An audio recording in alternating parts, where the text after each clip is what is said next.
আপনি আসবেন একটা আপনার দেশ, আসেন না কেন, স্টপ ইউ। তো স্বেচ্ছায় গেছেন, আপনি ভালো থাকেন, আবার আসেন। আমরা সবাই আপনাকে শ্রদ্ধা করি না, অশ্রদ্ধা করছি না। আওয়ামী লীগ একটি বড় রাজনৈতিক দল, যে আপনারা দল গুছিয়ে নেন, আপনাদের দলকে তো ব্যান করেন। আপনি আসবেন একটা আপনার দেশ, আসেন না কেন, স্টপ ইউ।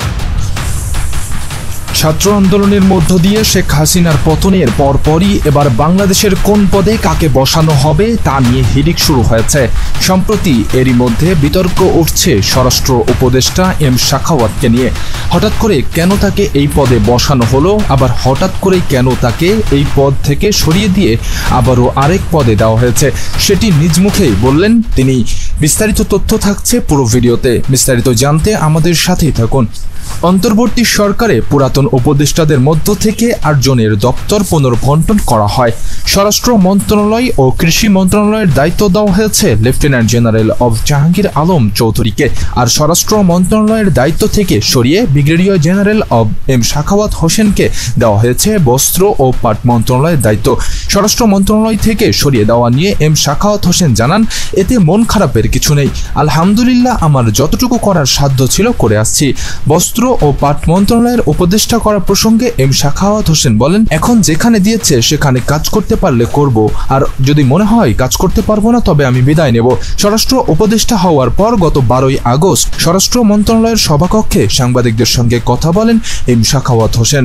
ওই দিন আন্দোলনের মুখে ক্ষমতা ছাড়া আওয়ামী লীগকে গন্ডগোল না পাকিয়ে নতুন মুখ নিয়ে দল গোছানোর পরামর্শ দেন তিনি। দেশের জন্য আওয়ামী লীগের অবদানের কথা তুলে ধরে সাখাওয়াত হোসেন বলেন, এটা অনেক বড় একটা party, I have lot of respect for Awami League. এক সময় বাঙালিদের ভরসার জায়গা ছিল এই পার্টি। 52-69-এর গণ আন্দোলন ও স্বাধীনতা আন্দোলনের অবদান ব্যক্তিগত কোনো কারণে নষ্ট করবেন না, এটা জাতীয় সম্পদ। আপনারা আসুন এবং দল গোছান। আরেক প্রশ্নের জবাবে স্বরাষ্ট্র উপদেষ্টা জানান, আওয়ামী লীগকে বলবো এমন কিছু করবেন না যাতে জীবন বিপন্ন হয়।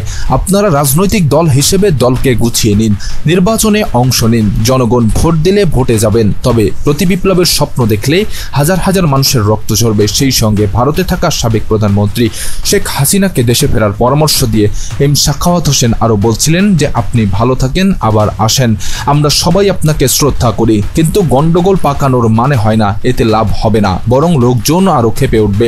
ওই দিন তার এই বক্তব্যের প্রতিবাদ জানান কোটা সংস্কার আন্দোলনকে কেন্দ্র করে গড়ে ওঠা বৈষম্য বিরোধী ছাত্র আন্দোলন। এক বিক্ষোভ সমাবেশে বৈষম্য বিরোধী ছাত্র আন্দোলনের সমন্বয়ক হাসনাত আব্দুল্লাহ জানান, উপদেষ্টাদের কেউ কেউ খুনিদের পুনর্বাসন করার বক্তব্য দিচ্ছেন।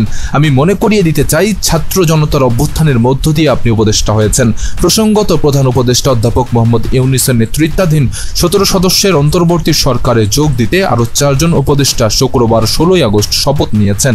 নতুন উপদেষ্টারা হলেন অর্থনীতিবিদ ওয়াহিদ উদ্দিন মাহমুদ, সাবেক মন্ত্রী পরিষদ সচিব আলী ইমাম মজুমদার, সাবেক বিদ্যুৎ সচিব মোহাম্মদ ফাউজুল কবির খান ও লেফটেন্যান্ট জেনারেল অব জাহাঙ্গীর আলম চৌধুরী। মূলত আওয়ামী লীগ সম্পর্কে এমন মন্তব্য করাই এম সাখাওয়াত হোসেনকে হয়তোবা সরিয়ে দেওয়া হয়েছে বলে মনে করছেন অনেকেই। দর্শক, এম সাখাওয়াত হোসেনকে স্বরাষ্ট্র উপদেষ্টা থেকে সরিয়ে দেওয়া নিয়ে আপনার কাছে কি মনে হয়? আপনার মতামত অবশ্যই আমাদেরকে কমেন্ট বক্সে জানিয়ে দিন। আর আপনি যদি দেশ বিদেশের এমনই সব খবরাখবর সবার আগে আপডেট পেতে চান, তাহলে এখনই আমাদের ইউটিউব চ্যানেলটিকে সাবস্ক্রাইব করে পাশে থাকা অল নোটিফিকেশন অন করে দিন।